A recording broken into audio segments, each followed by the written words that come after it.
Good morning. Thank you, and welcome to this worship service at the Unitarian Universalist Church of Tucson. I am Jamelia Omar, and I am our sabbatical leave minister.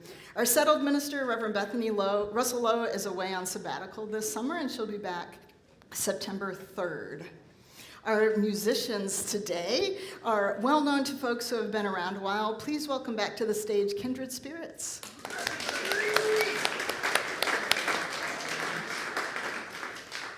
Our community in many ways is as varied as the blooms of the Sonoran Desert. Whoever you are, whoever you have been, and whoever you are becoming, you are welcome here. Our requirement to wear masks in worship and religious education has been lifted. You are, of course, always welcome to wear a mask, but it is not required. If you're feeling sick, however, we encourage you to stay home and join us on Zoom, or you're welcome to wear a mask. And if you're joining us for in-person activities, we hope that you are as vaccinated as you can be. I want to extend a special welcome to our visitors. I know we have some new folks here today and maybe on YouTube with us too. I want to invite you to fill out a guest information card. They're in the back in our Welcome Center, and a link should be posted on the chat for you to fill out too. And feel free to join us in the back at the end of service today in the Welcome Center for information and chatting and fun stuff. Since we are still new in this building, the restrooms are down this hall and to the left. And I believe Holland is still open for extra restrooms over there also. And while we're talking about Holland Hall, we have our update tomorrow. The fences go up, the deconstruction begins, all of the stuff in that HVAC room will start to come out. So it will be a big fun mess that we are all asked to stay away from. Hopefully at some point we can get a group tour together, but it's hard hats and steel-toed shoes, and I know I personally don't have those, so we'll have to figure something out. So we begin today with the sacred practice of welcome. In a minute when I say go, I'm going to ask you to turn to a neighbor and discuss a topic. I haven't told you yet, so don't worry. And if you're online, I invite you to share in the chat or talk to somebody in your own home about this topic. Are you ready? Here's the topic. What does trust mean to you? Are you the kind of person that trusts somebody just at the outset and then until they break your trust? Are you somebody that has to be worked into trust? How do you know somebody is trustworthy? So turn to a neighbor, talk about 2 minutes, go.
So I want to invite you to continue these conversations in social hour today, if you can stick around.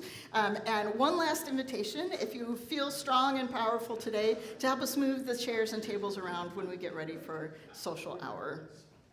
And now, without further ado, Kindred Spirits.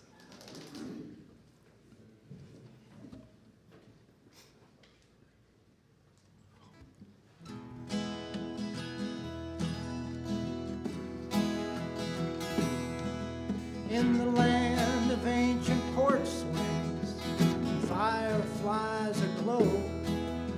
There sits an old-time fiddler and a child who loves him so. They're gazing out in wonder as the last light fades to black.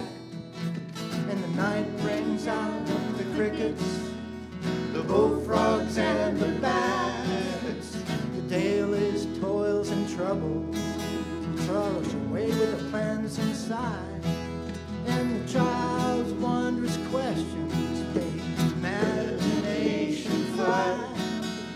The phone rings and the wife soon sings a cheery high. Sure enough, friend, we're not doing a thing, just drop on by. Paint me a picture of harmony, listen to the music of peace, write me a line of poetry to set my racing mind at ease, and I'll drift down, and I'll drift down, I'll drift down in soft reverie. Up the lane rolls a pickup truck, its lights piercing the dark. Out climbs there a young friend Buck, clutching his old guitar.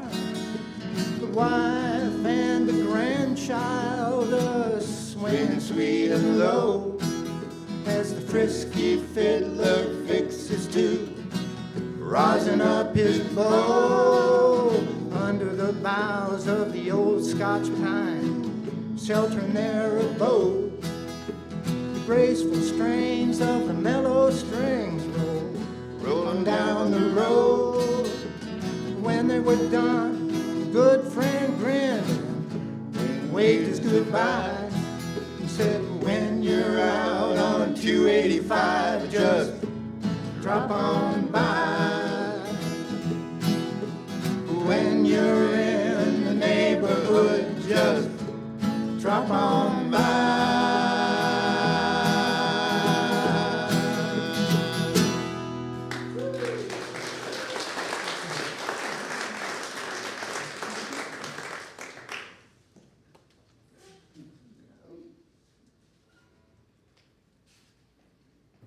There must be fuel, there must be spark, and there must be oxygen. We have principles and ethics, the fuel of the fire we would light. The spark is what passes between us, along with our aliveness, our possibility. Spirit moving in is our clear invitation. Embossed and addressed, sealed with wax, tied with ribbon, the spark of a seed of fire that must be treasured and tended that it may bring light. We have passion, the air without which nothing thrives, least of all the blaze of covenant, justice, and kindness we would illuminate, both who we are and what we do. All of these an invitation to bring to life the blaze of liberation that is meant to light our way and to dispel the fog of cruelty and grief. It brings us instead to the hearth around which we gather to be nourished, energized and warmed, and where we get ready to disperse enlivened. So come, let us worship together.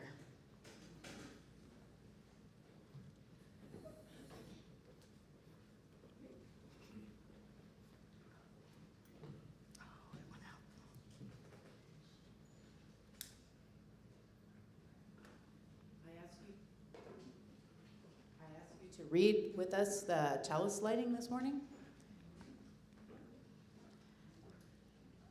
As we kindle this flame, may it spark in each of us connection and commitment to this living tradition and to each other.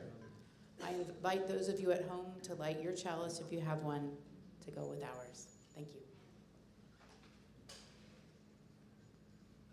Please respond in song by rising in body or spirit and joining in the words on the screen, fire of commitment. Here we go, yeah. So. From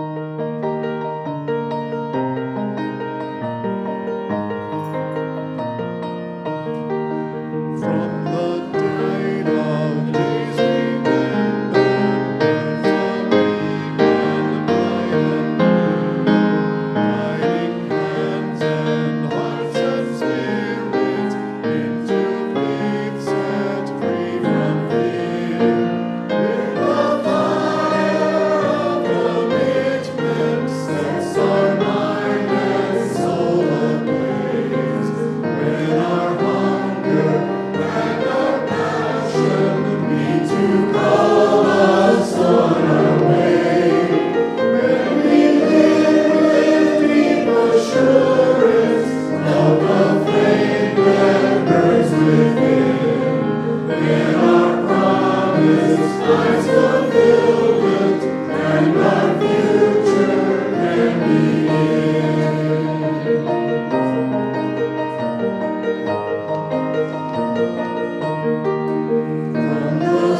Good morning, everybody.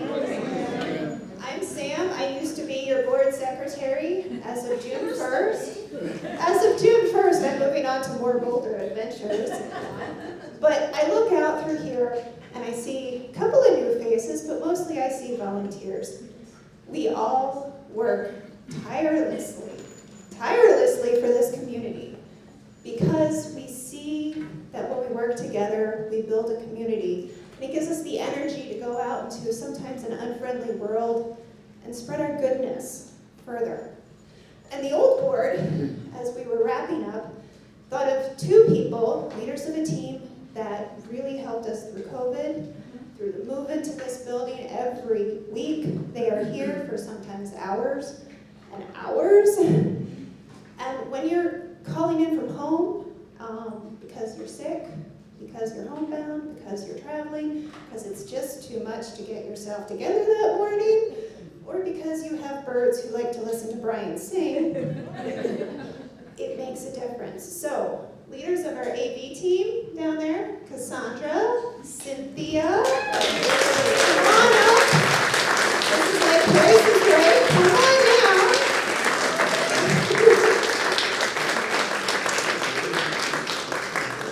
These ladies have spent hours climbing on ladders, sometimes in high heels. I have the photos. It's been marvelous to get us online and working so that everybody can hear us when we speak. Thank you.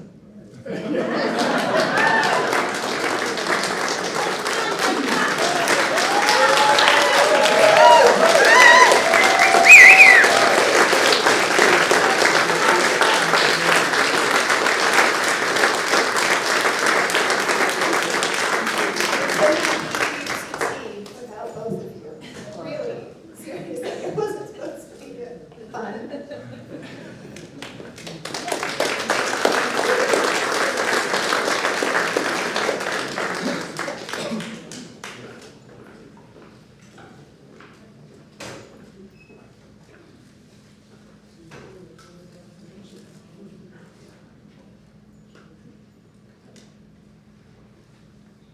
Our earth is strong. It can hold our pain and our joy, our love and our anger. Our shared bowl, which we use for joys and sorrows each week, is strong enough to hold the big rocks, our collective celebrations and mournings, but also the smaller stones that will be added to signify our individual joys and sorrows. Let us remember those desert people who came first in this place. We honor the Adam, the Yaqui, the Yavahai, the Hohokam, and other peoples who no longer exist as tribal entities here in Arizona. We who live in the desert know that water is life. Let's remember those who are walking through our desert right now without access to water. We pour water from a plastic jug similar to the ones used by those seeking to provide greater access to water in the desert, like our ministry partner, No More Deaths. If you have a joy or sorrow to share aloud, I invite you to go to menti.com and put in the code 34631270. Yeah, it popped up on the screen there. You don't have to remember it. If you are here in person, I invite you to come up to the table and create ripples of hope by putting a stone in the water to symbolize your joy or sorrow.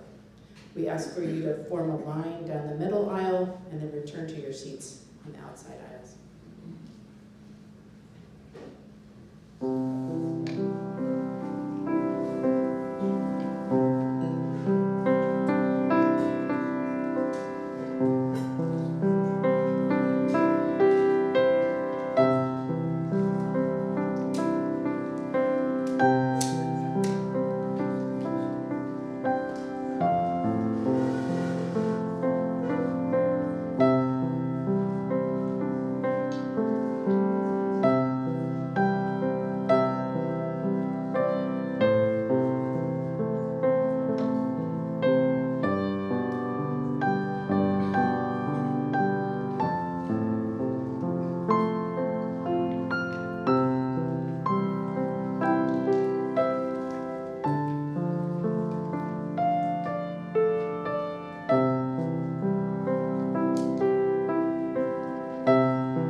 Anxious about my partner's job, which will be changing next month.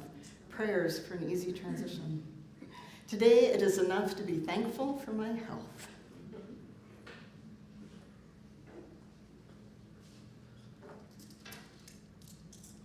For the joys and sorrows not shared today, I add these stones to our bowl.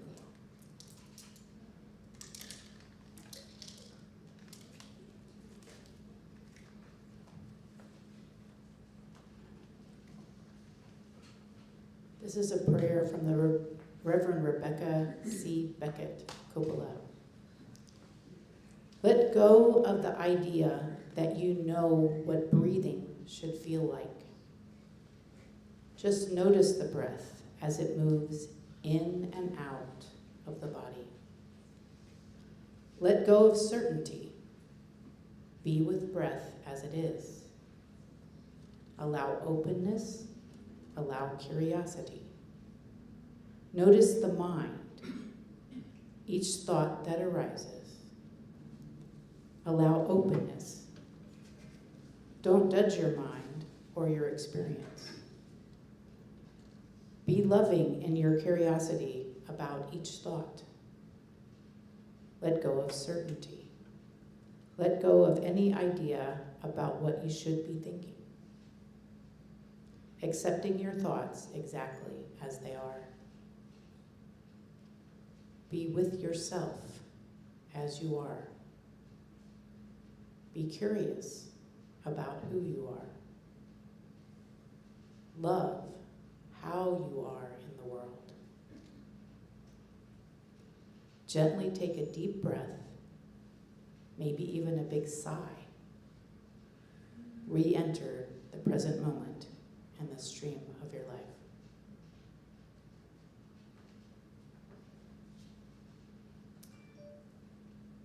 We have been warmed by fires we did not build.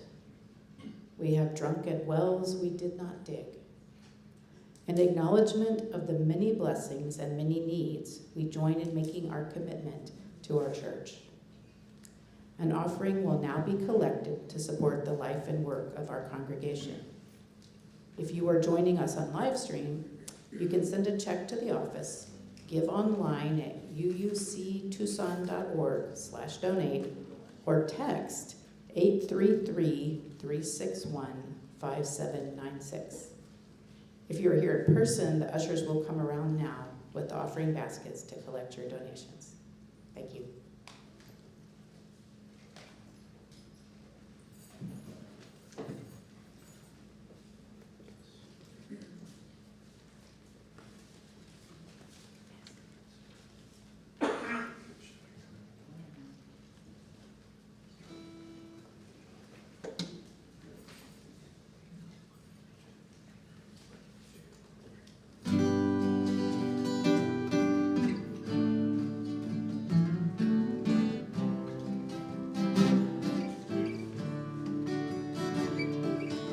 Every day is the next one. Every moment is the first one, leading to the second that just passed.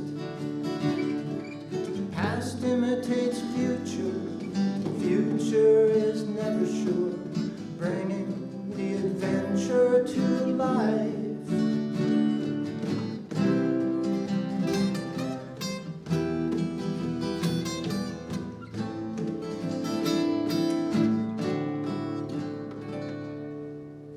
Far removed from the present, nostalgia's reminiscent, but peace brings its offering here and now. Time appears to be linear, while deja vu pops up here and there, reminding us things are not as they seem. On and on we go, reaching for places unknown. On and on we go, when paradise is right here at home. Art uses entertainment, focus thought to be attainment. What are we missing while drifting now? Horizons are where we scan in search of dreams and far off lands where milk and honey flow through our minds. On and on we go, reaching for places unknown. On and on we go, when paradise is right here at home.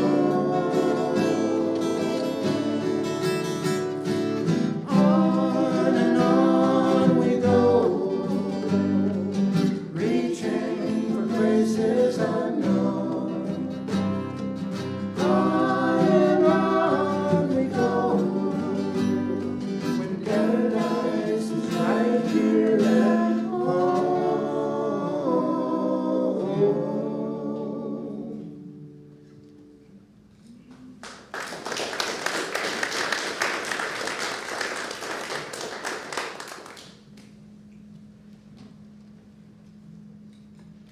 theme this month is rest.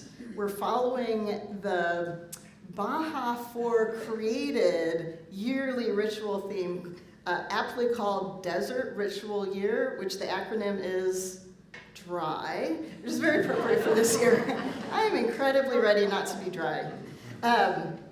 So this month is rest, and we've already talked a lot this month about rest. Last month, Reverend Bethany talked about resting as a key part of her sabbatical. She challenged us to rest too while she was away. I don't think we're doing that very well. Last week, Professor Ophelia Zapata said of language, quote, "People often say that native languages are dead, but they aren't dead. They are resting or sleeping, waiting to be reawakened." But gosh, doesn't it take a lot to trust that what is sleeping or resting is going to come back to us? And what will it be like when it does? We can't know. Humans are ridiculously unprepared and bad at predicting the future, even when we think we're good at it, and we've developed a lot of tools that make us think we're good at it. Again, dry weather. Looking back over the work of this last year with Reverend Dr. Sam Wilson, one piece I think of our work has been reawakening that trust. Whatever that word trust means to you, whether you're a person that builds trust immediately or a person that builds trust slowly over time, we do tend to have a sense of what trust is. The belief in the stability, the truth, the ability, or strength of someone or something. Things that we have trust in.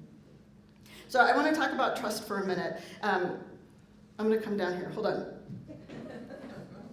It's far more complicated on the steps, but don't you love our handrails? I need a volunteer. I promise I won't hurt you. A volunteer, anybody. Okay. This is very good. Joel? Yeah. Jamili. Joel. It's good to meet you, Joel. Okay, so this is an activity I do with kids and students a lot. We're going to do a trust fall, so turn around and fall.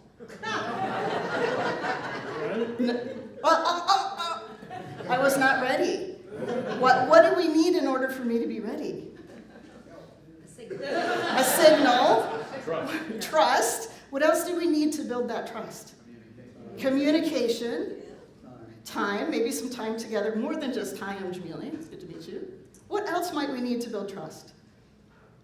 Fear. Fear? What do you mean by fear? Good idea. Joel had no fear that I was going to drop in. He just did what I said. Time. Maybe if he knows me better? No. What else do we need to build trust that I'm not going to drop in? 2 more feet. I need to lift more weights. We do this activity a lot with kids, and what we need is a process. What we were missing was that Dennis said communication piece. So what we set up is, are you ready?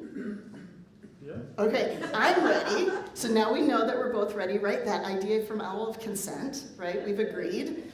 And then I say, okay, here's what you're going to do. When you're ready to fall, you ask me, are you ready? So you say, spotter ready. Okay. So say it. Spotter ready. Spotter ready. And I say, ready. And then you say, falling. Okay. And then I say, fall on. And that's how you know it's, I'm ready to catch you. Okay. Okay, got it? Sure. Okay, let's do it again. All right, you ready? Yeah, I'm ready. So turn around. So you say, spotter ready. You ready? Ready. Okay, I'm falling. Fall on. Good job.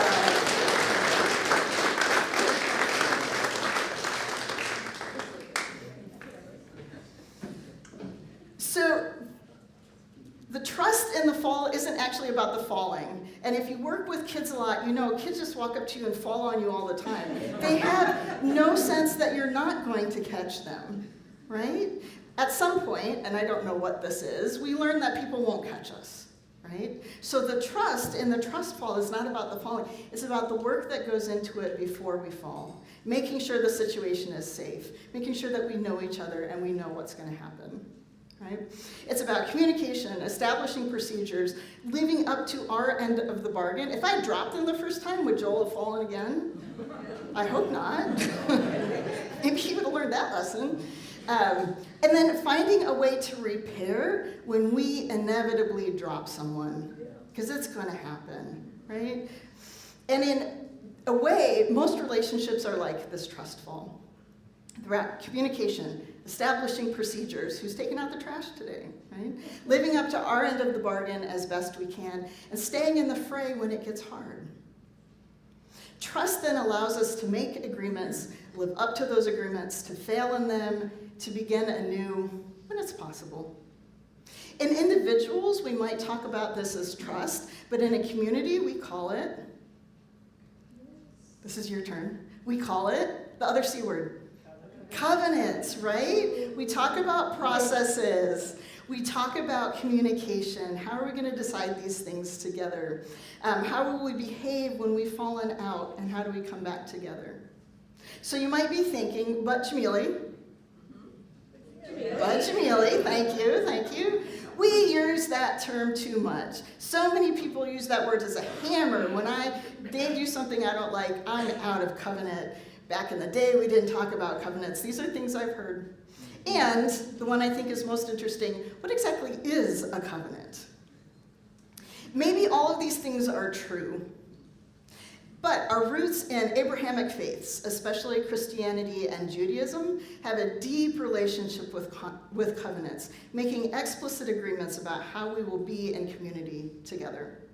So Reverend Ken Brown, a UU minister of many, many years, gives us some history on covenants. He says, covenant is a concept dating back over 3,000 years in the ancient Near East, from out of the pacts and treaties that these ancient people forged together, the intent of a covenant emerged.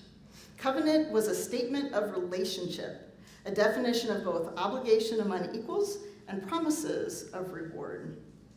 The Hebrews were so impressed with these intents of obligation and promise that they immortalized them within their religious tradition.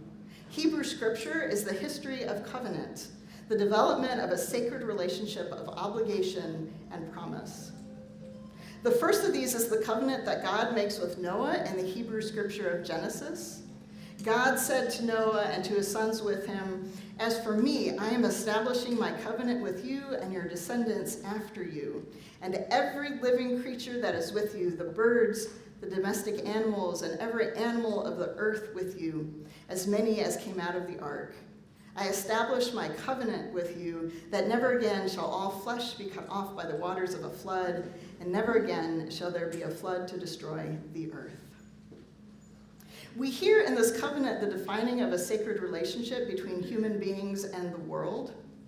And while we reject some of the language of domination over nature, we can hear an echo of this covenant in our seventh principle. We affirm and promote respect for the interdependent web of all existence of which we are a part. Some scholars record up to 11 other covenants crafted by our ancestors in the Hebrew scriptures. Covenants made among biblical patriarchs and prophets offering promises of protection, promises of legacy, of social ethics, even royal governance, each adding further clarity to sacred relationships named in the covenants that came before, building on one another. It's no surprise then that the earliest followers of Jesus of Nazareth, many from Hebrew tradition, witnessed a new covenant in his ministry and teachings. He spoke of a kingdom of God that ruled over the world. His chosen people were known by their beliefs and their acts rather than their lineage. And he taught principles by which these selected people would live. The Beatitudes, for example, considered by many to be one of Jesus' core teachings. Blessed are the poor in the spirit, for theirs is the kingdom of heaven. Blessed are those who mourn, for they will be comforted. Blessed are the meek, for they will inherit the earth. Blessed are those who hunger and thirst for righteousness, for they will be filled. Blessed are those who are persecuted for righteousness' sake, for theirs is the kingdom of heaven. This is the beginning of Christianity, a promise and a covenant. Over the following centuries, however, rather than developing covenants, the Christian traditions turned towards crafting creeds and doctrines. What they defined what was right to believe and less what was right to do and how to behave together. And so now centuries go by, lots of history that is incredibly fascinating, and I encourage you to read on your leisure time. But we're not going to dwell there today. We're going to fast forward to the focus on right relationship that emerged again in colonial America, here in the States. So recalling the example of covenant with the biblical patriarch Abraham, we have this statement from the Salem Covenant of 1629. So 1629. Quote, "We covenant with the Lord and with one another, and do bind ourselves in the presence of God, to walk together in all his ways, according as he is pleased to reveal himself unto us in his blessed word of truth." So back to 1629, we start to get covenants again. 1637 is our next big kind of flowering of covenant that comes out of, and I'm going to read the whole title for you, okay? It's called "A Platform of Church Discipline Gathered Out of the Word of God and Agreed Upon by the Elders and Messengers of the Church Assembled in the Synod of Cambridge in New England." The short name, the Cambridge Platform. We'll just call it the Cambridge Platform. They didn't have a lot of paper. How did they write all those words? So this is 1637. It's a group of 30 settler colonial families living in what is going to become Dedham, Massachusetts. They wanted to figure out how to make a church together. What they spent their time on was not figuring out how they could all believe together, but how they could all live and act together. They created the first church covenants here. The Cambridge Platform reads in part, and I want to read this to you. Quote, "Saints by calling must have a visible political union amongst themselves, or else they are not yet a particular church. Stones, timber squared, hewn and polished, are not a house until they are compacted and united.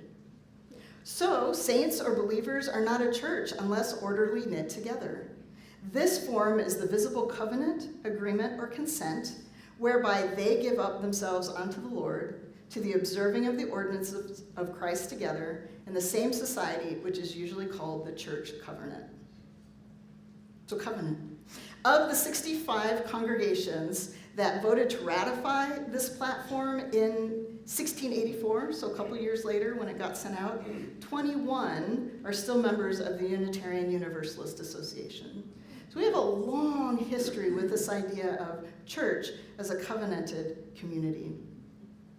While the Cambridge Platform expressed covenant in ways and with authorities many of us would not today, it established covenant as the foundation of relationships among members of a church and between individual churches.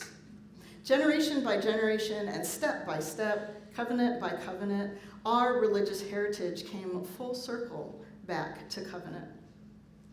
Unitarians and Universalists officially voted to merge in 1961, but we didn't write our seven principles, the covenant of our association, until 1985.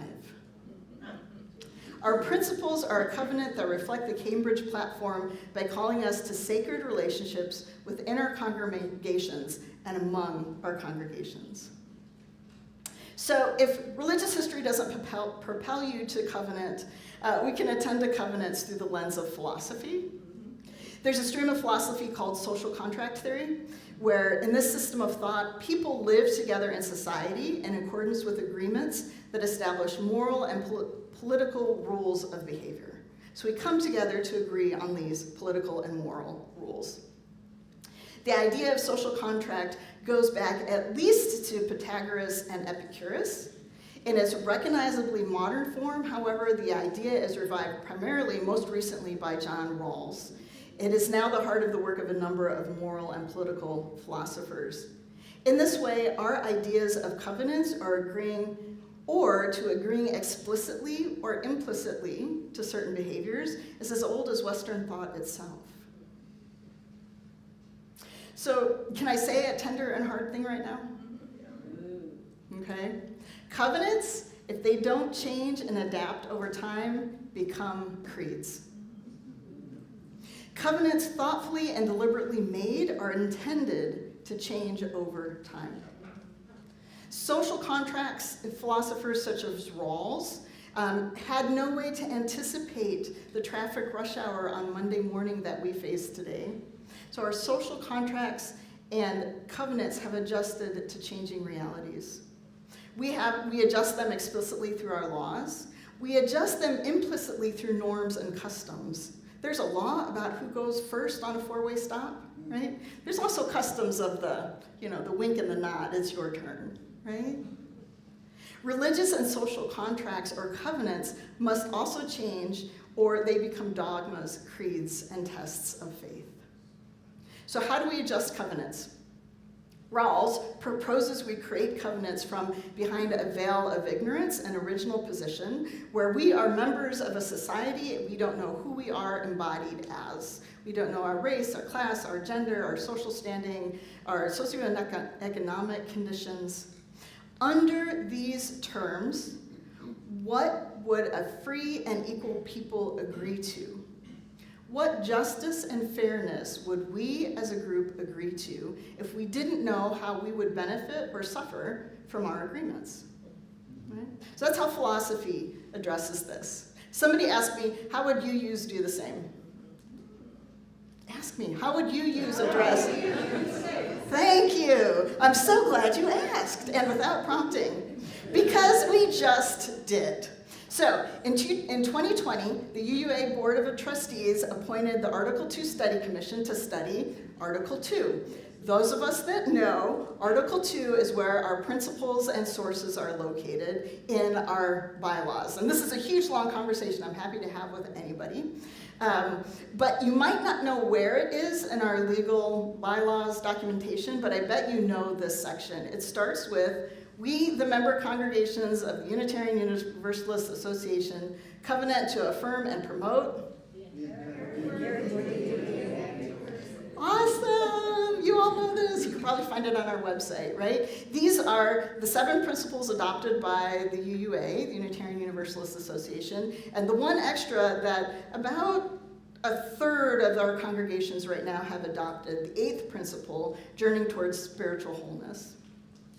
That's what we just revised. And those of us that were at General Assembly this year got to hear the revisions and talk about these proposals and amendments and then vote, right? So our 5th principle, the right of conscience and the use of democratic process, right? We got to use our conscience and our democratic process to talk about how our covenant will adapt to serve us now and into our future.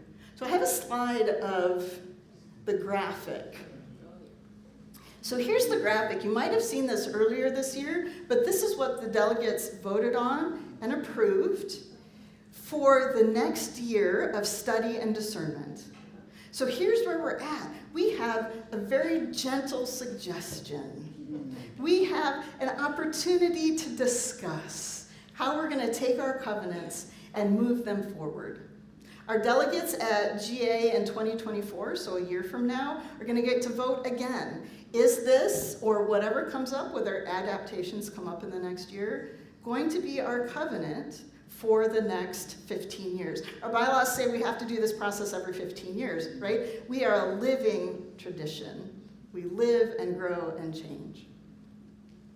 The words around the outside, love, interdependence, equity, transformation, pluralism, generosity, and justice are the words that are inside the little flower petals, and love at the center. And being UUs, of course, there's a whole document you can go read. All of the verbiage, all of the language that's in there, and I encourage you to do so. There's a link in the attributions today to take you there. And so we get to discuss, we get to vote, we get to talk about it amongst ourselves. We'll be doing some programs this year around it. I hope you will all come to and figure this out. But this work puts us at a crossroads. We can either stay a living tradition with covenants that evolve and live with us, or we can calcify, we can creedify, we can say we won't change. We can have a religious creed or a living tradition. And like I said, we don't have to make this decision overnight or with a knee-jerk response.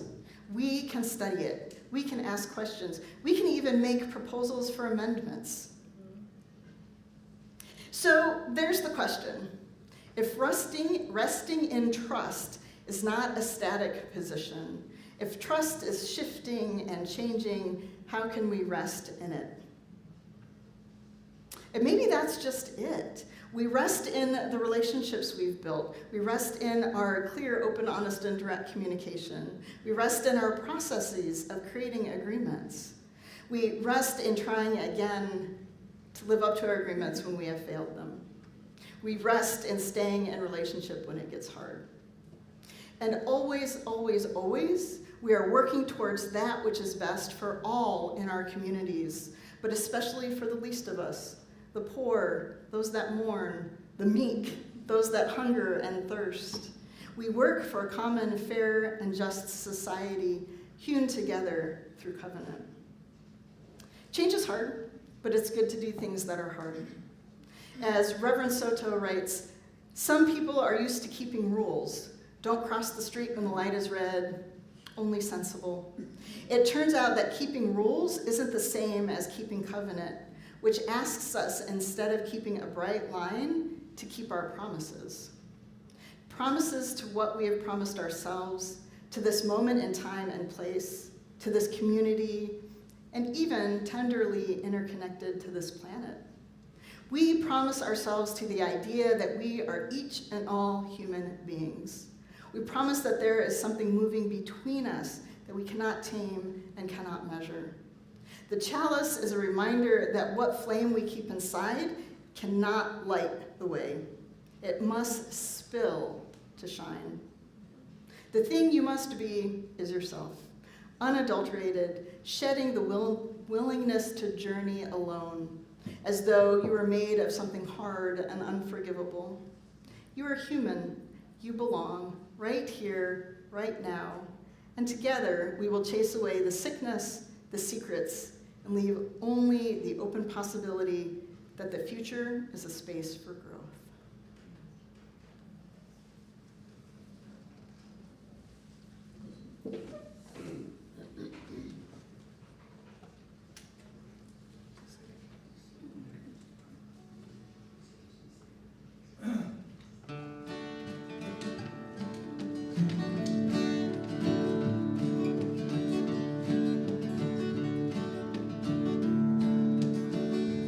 Tis a gift to be simple, tis a gift to be free, tis a gift to come down where we ought to be.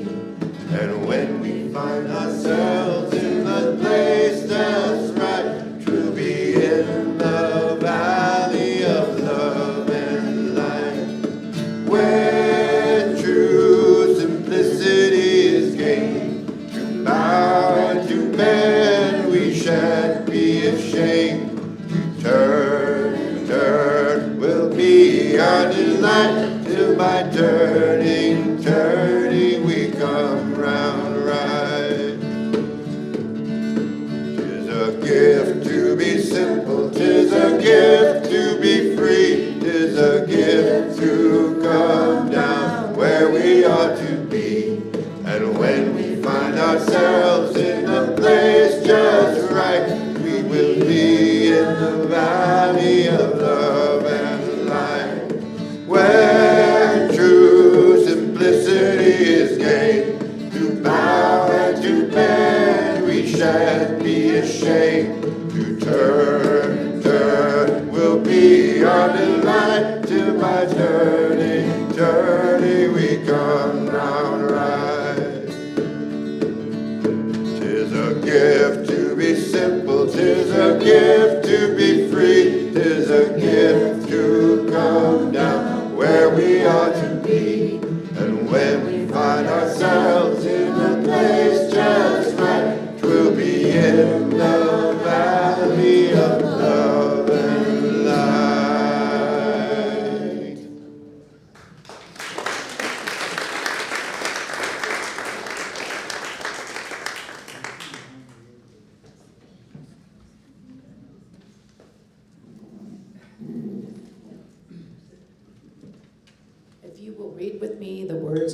chalice extinguishing.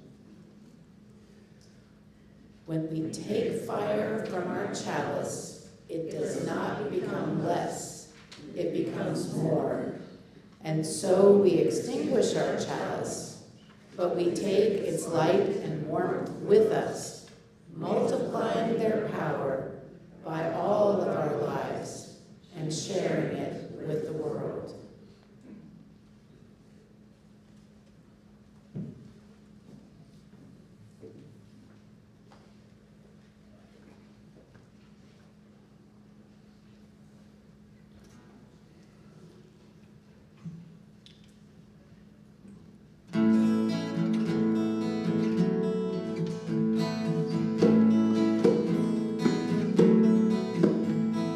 Blue sky morning, new mind dawning, light flows freely, shining clearly to see.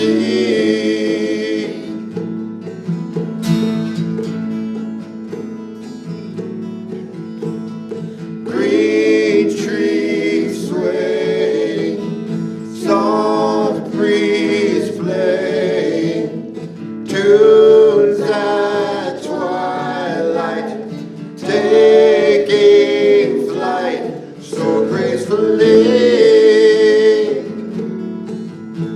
The stream through life that comforts me, in peace I sit beside. There's nothing that I truly need but to feel my deepest soul satisfied.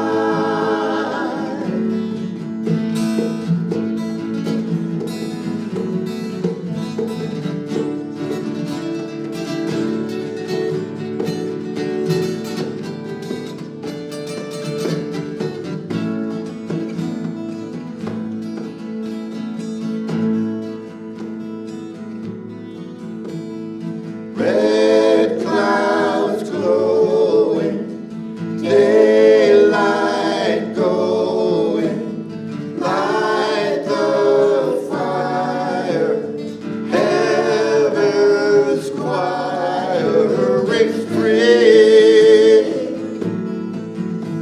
The stream through life that comforts me, in peace I sit beside.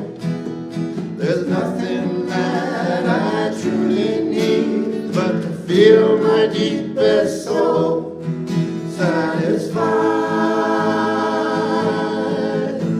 The stream through life that comforts me, in peace I sit beside. There's nothing that I truly need but to feel my deepest soul satisfied. Soul satisfied.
anyway, it is coming together.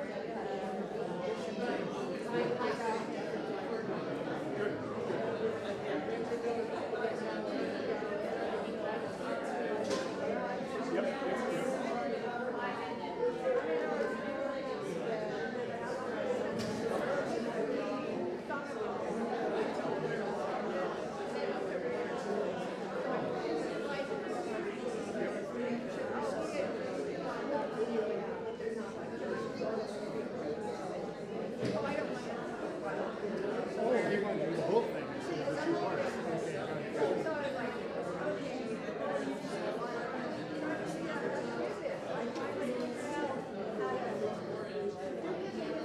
Yeah, good.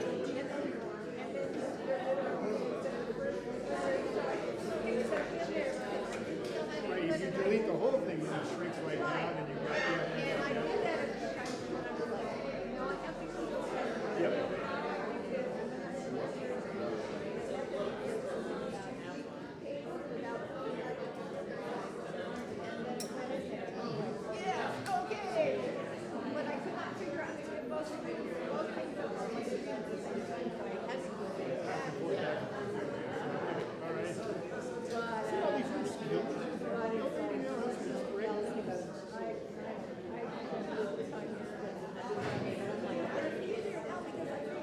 Yes, that's where you can build on this learning.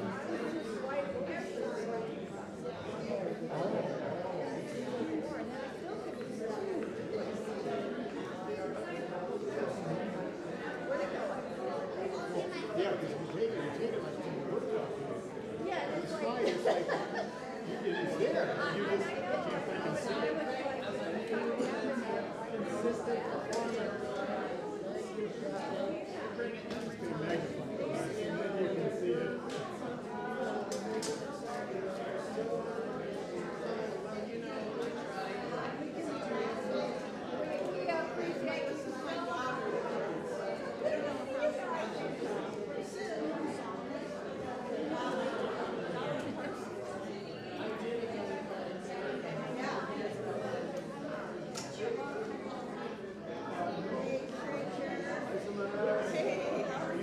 See you.